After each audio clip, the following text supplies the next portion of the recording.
അതിരപ്പിള്ളിയിൽ കാട്ടാനയുടെ ആക്രമണത്തിൽ മരിച്ചവരുടെ ബന്ധുക്കൾക്ക് 10 ലക്ഷം രൂപയുടെ സർക്കാർ ധനസഹായം നൽകും.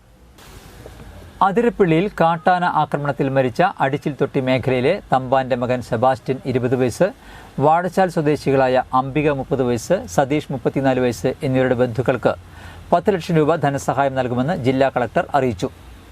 ബന്ധുക്കൾക്ക് 5 ലക്ഷം രൂപ ഏപ്രിൽ 15 തന്നെ കൈമാറും.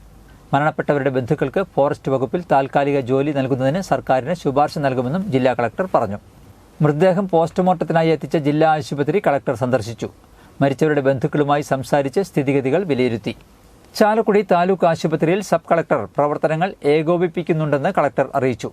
സംഭവം നടന്ന ഉടൻ തന്നെ ജില്ലാ കളക്ടർ ഊരുമുപ്പത്തിയുമായി നേരിട്ട് സംസാരിച്ച് സ്ഥിതിഗതികൾ ആരാഞ്ഞിരുന്നു. ശനിയാഴ്ച ഈ പ്രദേശങ്ങൾ കളക്ടർ സന്ദർശിച്ചിരുന്നു.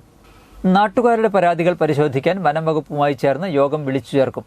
സ്ഥലത്ത് ട്രഞ്ച്, ഫെൻസിംഗ് എന്നിവയുടെ നിർമ്മാണം വേഗം നടപ്പിലാക്കുവാൻ വനം വകുപ്പിന് നിർദ്ദേശം നൽകിയിട്ടുണ്ടെന്നും സർക്കാരിന്റെ പരിഗണനയിൽ വരേണ്ട വിഷയങ്ങൾ കാലതാമസം കൂടാതെ ശ്രദ്ധയിൽപ്പെടുത്തുമെന്നും കളക്ടർ അറിയിച്ചു.